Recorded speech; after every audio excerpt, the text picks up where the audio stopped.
Hi, I'm Dr. Deb, and this is Sahifa, April 21st. I have the opportunity of having two 10th graders with me today. If you remember from last week, April is Poetry Month, and poetry is alive and well at ASD. So we have the opportunity to have two students with us, Rachel and Abdullah, and we are going to hear both original poetry as well as a favorite poem. So let's take just a moment. I'm going to ask them to introduce themselves and tell us a little bit about the poem you're going to read. Hi, I'm Rachel Schogel.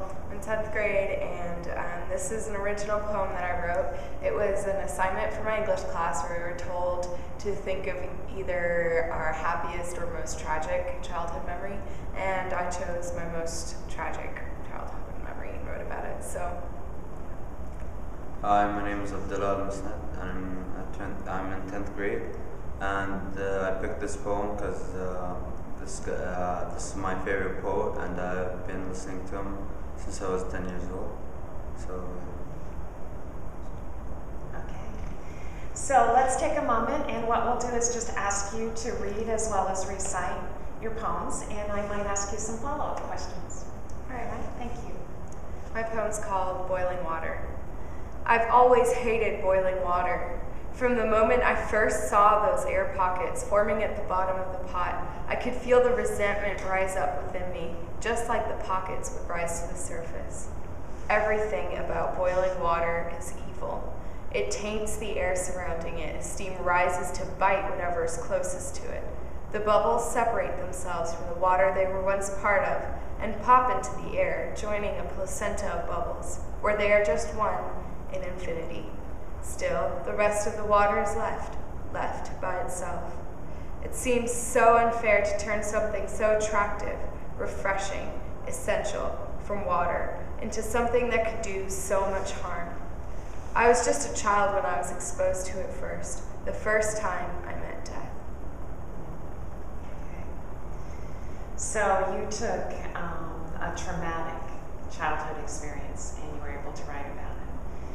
One of the things that poets say very often is that poetry can be a release. It can be a way to express emotion. It can be an outlet. Did you find that to be true?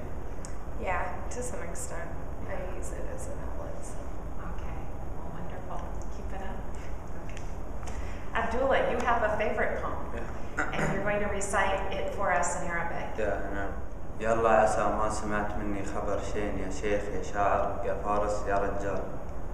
يلا عسى ما سمعت مني خبر شين يا شيخ يا شاعر يا فارس يا رجال. ميزاتك الأربع كفيلة بثنتين بعد النظر والثانية وسعة البال. بنعذربوني عندك المستفيدين لأن غنيين قبل عرفك ولا زال بخير واخذ واعطي مستحقين لأني عبد الله ماني عبد المال. زعلان لاني ما مدحتك ببيتين ولا زعلان اني مدحتك بالافعال. المدح اللي هو مثل الابطال، المدح اللي يلتفت على المساكين، المدح اللي كل وقافه اثقال. وانا حسب ما شفت لا شيء لا زين عادي ولا يوقف على العادي اجزاء. سلام.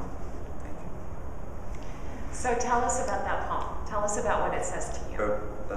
For me, it represents respect and because it shows respect doesn't come from money, who you are, who's your father. It comes from your personality and who you represent. Okay, so we earn our respect. Yeah. It comes from your character. Yeah. And you've known that poem for how long? 6 years. Okay, so your father taught you the poem? Yeah. It's interesting, I think that with poetry, particular lines or images can stay with you and can have a tremendous influence on your life.